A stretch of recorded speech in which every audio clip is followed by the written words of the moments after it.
Biasanya sih aku cuman kayak 5 menit, tapi nggak straight 5 menit. Jadi setiap 1 menit angkat lagi dari baskom. Biasanya aku taruh di baskom gitu, terus aku masukin lagi beberapa.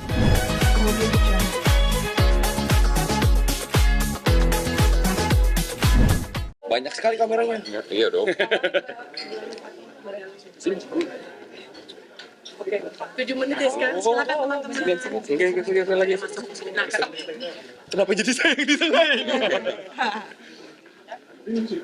Kayak Andi mungkin di setiap karya kayak Andi selalu menyelipkan di Ringo Agus Rahman nih. Seperti apa sih yang keunikan dari Ringo sendiri menurut kayak Andi? Seperti apa? Seperti apa keunikan Kak Ringo sendiri untuk karya-karya kayak Andi dari Keluarga Cemara sampai dijadikan di film-film dan ini ada lagi? Ringo aktor yang punya kemampuannya, tapi juga teman yang punya vulnerability-nya untuk kita bisa. Jadi bukan seperti saya menugaskan atau mempekerjakan, sudah seperti kita membangunnya bersama-sama. Jadi Apa emang udah ada feel yang kuat antara kalian atau gimana nih? kadang kalau saya nulis project yang dia nggak ada pun masih manggil, Ian lagi nulis apa? Baca yuk, main ke rumah. Dia suka banget aja baca skrip dan mengembangkannya sama-sama gitu. tapi kan juga sendiri sebagai peran utama nih ya. Halo, ya. Kamu merasa nggak sih, sekarang kan zaman sekarang banyak banget silent generation, apakah kamu salah satu yang pernah merasakan, atau memang harus, walaupun nggak pernah merasakan, tapi mencari orang yang mungkin saat itu? Ya kebetulan aku merasakan jadinya deket banget dari pertama kali baca. Kebetulan di situ sebelum kita mulai reading kita ada sesi baca berempat sama Bang Ringo, sama Manda, sama Mas Yandi. Itu pun udah nggak bisa baca tuh gara-gara udah emosional gitu maksudnya. Emang udah deket banget gitu. Jadi maininnya pengen bisa setulus-tulus yang intinya kayak gitu sih. Maksudnya even misalnya aku bukan Moko atau siapapun itu, rasanya aku pengen berkontribusi di film ini gitu maksudnya. Jadi bukan masalah pemeran utama atau enggaknya gitu maksudnya. Tapi saya emosional apa mungkin pada saat itu kayak ini gue banget lagi gitu.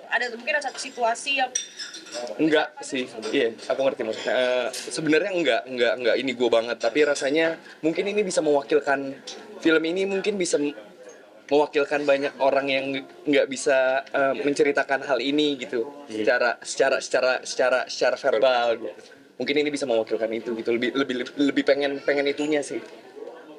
Selain ini mungkin menurut kamu itu generasi itu antara beban atau berbagi menurut kamu? Menurut aku sendiri, kalau buat aku itu bentuknya adalah dua-duanya. Karena nggak jadi beban, kenapa? Karena ada rasa sayangnya di situ. Kedua, bisa jadi beban kenapa? Kalau misalnya aku sendiri nggak tahu aku ada di mana gitu, maksudnya aku ada di mana, aku bisa di situasi ini terus nggak dipikirin tuh bisa jadi sesuatu yang bahaya gitu buat diriku sendiri. Gimana Manda? Iya kamu. Saya lempar kamu. Kenapa kan? Baca skripnya mungkin generasi itu berbagi atau jadi beban? Berbakti atau jadi beban? Jawabannya persis ada di akhir filmnya. Iya, ini persis Dan dialognya. mungkin kalau saya bantu menjawab, apa yang mencoba kita ceritakan adalah mencoba sedekat, serelate mungkin, sesensitif mungkin dengan apa yang teman-teman yang sebagai sandwich generation alami gitu. Mungkin cara dari platformnya ini untuk membangun emosional gitu untuk memerankan karakter masing-masing dan karena itu Fatiun Ruh? Apa pertanyaannya? Yang beneran. cara membangun emosi untuk film ini. Cara membangun emosi untuk di film ini tentunya tidak sesulit itu karena dari skripnya aja tuh udah ngebayangin filmnya gitu ya, udah kayak masuk gitu. Dari kita baca skripnya, dari titik per titik kalimatnya gitu. Itu tuh bener-bener kita udah di guide untuk masuk pelan-pelan ke sana dan berlarut-larut di dalam dunia skrip itu gitu. Jadi kita nggak perlu lagi membayangkan jauh-jauh karena memang udah di depan mata kita, dan itu kayak gimana ya? Pas pertama kali baca skripnya itu gue langsung kabarin manajer gue, gila ini kok gini banget ya, gimana ya, kok bagus banget ya, coba deh Bismillah deh ya, kita pelan-pelan kita coba kali ya gitu. Bener-bener yang pas baca pas part casting aja tuh kayak ada casting aku tuh disuruh nyimak doang, nyimak, jadi lagi diomongin terus disuruh nyimak gitu, nggak usah nanggepin. Tapi dari situ aja tuh berasa banget kayak kalau gue ada di sini kayaknya apa yang akan gue lakukan ya? Ya. Kayak emang udah jelas sekali gitu di skripnya ya. Jadi kalau cara membangun emosinya sepertinya dengan membaca skripnya itu sendiri udah sangat membantu gitu. Kali ya. Kamu gitu apa? Dan paling mau nambahin aja mungkin gimana cara meningkatkan emosi itu yang bikin aku senang juga karena kita diskusinya itu konteks tiap karakternya dari ceritanya. Jadi kita bukan cuma diperas untuk nunjukin emosi, kita juga nggak jelas keluarnya dari mana. Tapi kita juga ngebahas soal konteksnya di cerita ini apa yang mau disampaikan. Itu sih mungkin yang bisa jadi menggodok emosinya. Ya, dan mereka aktif sekali saling bertukar. Jadi kalau waktu baca dulu sama saya atau sendiri coba ngobrolnya, setiap karakter punya gambarannya, tapi begitu mereka coba tes latihan, oh kamu segitu, oke paham, kita adjust lagi. Jadi mereka saling saling menopang satu sama lain akhirnya.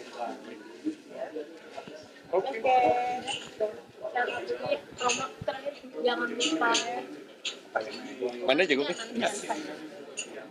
Oke teman-teman, jangan lupa nonton film Satu Kakak Tujuh Ponakan Di bioskop. Ditunggu ya. Ditunggu. Ajak kakak dan ponakan kalian. Iya, sepupu keluarga boleh. juga. Iya. 7 ponakannya ya. Lebih juga nggak apa-apa. Oh iya. Betul.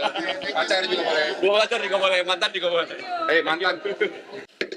Untuk persiapannya sendiri sebenarnya cukup intens. Jadi udah reading 1 bulan ditambah camp reading. Ini juga pengalaman pertama aku untuk mengikuti camp reading, yaitu reading tapi menginap gitu di sebuah kos-kosan rame-rame dengan semua pemain, dengan sutradara selama 5 hari gitu. Jadi dari pagi bangun tidur udah ketemu mereka, sebelum tidur pun ketemu mereka juga. Terus juga di luar readingnya sendiri juga ada games, terus juga sesi curhat segala macam. Jadi emang lumayan intens untuk persiapan film ini. Lebih intens dari film-film aku sebelumnya, dan banyak banget sih pembelajaran yang aku dapetin so far, dan gak sabar banget buat syuting minggu depan untuk filmnya. Semoga lancar. Totalnya berapa hari Kak mungkin? Total syutingnya kayaknya 20 harian deh kalau nggak salah, 20 harian. Udah mempersiapkan apa sih Kak? Mungkin kamu kan kemana-mana katanya nggak bisa jauh bawa rice cooker yang steamer Oh, itu iya, nih. iya, iya. Itu juga dibawa nggak sih? Kenapa sih Kak harus kemana-mana dibawa? Emang kamu makan tuh harus hangat atau gimana? Aku emang kalau syuting tuh lumayan persiapannya banyak banget, bisa sampai 3 tas gitu gede-gede, karena aku lumayan spesifik gitu loh orangnya. Misalnya kayak makanannya harus anget gitu sukanya gitu. Terus emang rempong tapi aku sendiri bisa mengakomodasi itu gitu. Jadi aku bawa rice cooker, terus juga bawa bantal, bawa selimut, bawa kain Bali, terus pokoknya apapun yang bisa membuat aku nyaman di lokasi syuting sih gitu, karena aku juga nggak mau ngerepotin orang-orang di sana. Emang dari dulu seperti itu nggak sih Kak? Makan harus hangat atau seperti apa? Iya, kayaknya kebiasaan dari mama gitu, kalau masakin makanan tuh emang fresh from the oven gitu. Jadi emang pas matang langsung dimakan gitu, nggak pernah didiemin dulu. Emang kebiasaan aja sih dari kecil. Tapi ngimbangi juga nggak sih Kak sama kadar gula tadi kan katanya makanan diangkat itu Iya, pasti iya. kadar gulanya tinggi gitu. Itu nggak sih Kak? Man? Kalau aku tidak makan nasi gimana? Tapi mungkin, tapi ya itu yang membuat aku nyaman ya, jadi nggak apa-apa sih, aku nggak terlalu mikirin ke situ. Tapi lu memang seribet itu ya setiap lokasi syuting harus prepare gitu ya, benar-benar prepare atau Kalau bisa iya, karena aku juga ada asisten yang memang ngebantu juga gitu. Jadi iya sih, cuma kalau memang lokasinya nggak memungkinkan, misalnya di lokasi-lokasi yang emang nggak ada colokan segala macam, ya aku juga lumayan pengertian sih. Nanti untuk syuting ini bawa kah atau gimana Kak? Oh, akan selalu bawa sih, kalau sebisa mungkin aku bawa buat jaga-jaga. selalu kakak bawa yang harus selalu dibawa. yang nggak terlupakan, yang sampai tidak boleh terlupakan. Skrip wajib, itu wajib banget. Selain harus itu dibawa. peralatan tempur yang lain kayak misalkan anduk sendiri atau apa? Ada, tapi aku lupa ya, bentar. Tumbler sendiri udah pasti. Terus, Untuk mengisi waktu luang sebelum take. oh benar. Aku biasanya selalu bawa headset, udah pasti. Karena lagu tuh membantu aku banget untuk masuk ke dalam karakter dan punya dunia sendiri. Jadi bawa headset itu wajib. Terus juga aku suka bawa buku untuk baca. Buku apa aja sih, kadang-kadang tergantung yang lagi aku baca. Karena kadang kalau udah stres dengan adegan, stres dengan skrip, aku suka larinya ke situ dulu gitu. Amanda ada filosofi es batu nih kan, kamu katanya suka nyuci muka pakai es batu. Aku lihat di vlog Ya ampun. Seperti apa sih kalau misalnya mau syuting sendiri cuci muka pakai es batu nih Kak? Oke, ini nggak- khasiatnya apa oke, sih? oke. Mungkin kan orang sederhana tapi khasiatnya Iya, banyak iya, banget. iya. Gitu. Kalau aku sendiri sih kenapa aku suka cuci muka pakai es batu di pagi hari sebelum syuting, karena aku ngerasa muka aku tuh peredaran darahnya lebih lancar, jadi nggak terlalu apa namanya bengap. Apa kalau abis bangun tidur kan suka jadi bengkak gitu ya mukanya ya kerasanya. Terus kalau udah dikompres pakai es batu, muka aku tuh jadi lebih fresh, jerawat-jerawat juga jadi lebih mereda, nggak terlalu bengkak kalau lagi ada jerawat. Terus emang mukanya juga jadi lebih tirus gitu ngerasanya. Itu setiap hari dilakuin kah atau bagus emang? Atau dari mana sih mungkin es batu sederhana itu mungkin bagus untuk Sebenarnya aku nemu aja sih di YouTube gitu, banyak yang bicarain, model-model juga persiapannya banyak yang kayak gitu. Terus sama katanya juga bagus untuk ngilangin stres juga gitu. Jadi shocking experience yang kita dapetin waktu kedinginan itu bagus banget untuk menurunkan stres kita juga. Berarti lu tipikal yang cepet capek ya? Kenapa sesering? Oh, sejak kapan? Kayak dari tahun lalu sih, baru-baru ini gitu. berarti berapa ngaruh banget ya Kak? Berapa lama kira-kira? Biasanya sih aku cuman kayak 5 menit, tapi nggak straight 5 menit. Jadi setiap 1 menit angkat lagi dari baskom. Biasanya aku taruh di baskom gitu, terus aku masukin lagi beberapa kali sampai aku ngerasa udah cukup, baru aku berhenti sih. Tapi aku juga ngerasa pori-pori kulit aku tuh jadi mengecil gitu loh. Jadi bagus banget buat mental, buat kulit, dan buat bentuk wajah juga. Kalau lokasi syuting bawa juga ke es batu untuk Biasanya suka ada tim produksi yang udah nyiapin sih es batu. Emang selalu ada kan es batu, jadi aku suka minta. Selalu request. Nggak selalu request sih, cuma pagi-pagi suka minta kayak, Kak boleh minta es batu nggak? Tapi bukan buat minum kok, gitu.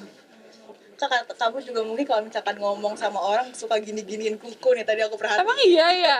Kenapa sih Kak Amanda mungkin ada kebiasaan kah Iya. atau gimana dari kecil apa gimana Nih aku taruh dulu kali ya. Sebenarnya aku dulu tuh punya kebiasaan gigitin kuku. Malah aku gigitin terus sampai aku nggak pernah punya kuku panjang. Dan sekarang aku lumayan aware sama itu, jadi aku udah nggak pernah gigitin lagi. Tapi emang nggak tahu kenapa refleksnya mainin kuku aja gitu. Mungkin kalau lagi nervous atau memang lagi mikir suka mainin kuku. Kalau bengong gitu suka gini-giniin kuku nggak sih Kak atau nggak mau gigitin kuku tapi kayak gini-giniin kuku. Iya, biasanya suka aku gini-giniin kukunya, tahu-tahu jadi kayak langsung jadi jelek gitu. Kukunya kayak aku main-mainin. Relaksasi juga nggak sih menurut kamu? Relaksasi. Biasa aja sih, kayak aku tanpa sadar aja gitu ngelakuinnya. Iya, kebiasaan dari kecil gitu. Aku boleh minta tanggapan soal ini nggak ya? Jadi momen haru nih, jadi si ayahnya itu menepati janjinya untuk datang ke wisuda anaknya, tapi 3 hari kemudian dia langsung meninggal gitu. Tapi sempat menepati janjinya untuk datang. Nah mungkin Mbak Putri gimana sih melihat kisah harunya? Gimana ya? Aku bingung juga sih. Ikut terharu juga nggak sih dengan itu? Sorry ya Mbak, udah Amanda, dibawa topik. terakhir perawatan sendiri selain es batu apa? Perawatannya sendiri yang pasti rajin skincarean sih. Rajin skincarean, terus juga makanan juga aku jaga banget. Aku ngerasa kalau makanan udah ngaco, diet aku udah ngaco, itu udah pasti jerawat udah muncul satu-satu, terutama gula. Terus juga tidur yang cukup, itu juga wajib banget. Makanya walaupun di tengah syuting, kesibukan syuting, aku make sure tetap punya 8 hours of sleep minimum gitu. Tipe kulit kamu nggak bandel kan Kak kayak berminyak atau gimana? Berminyak enggak, tapi lumayan mudah berjerawat kalau kecapean sama kalau makannya berantakan. Oke, terima kasih banyak. Makasih Kak Amanda. Kemudian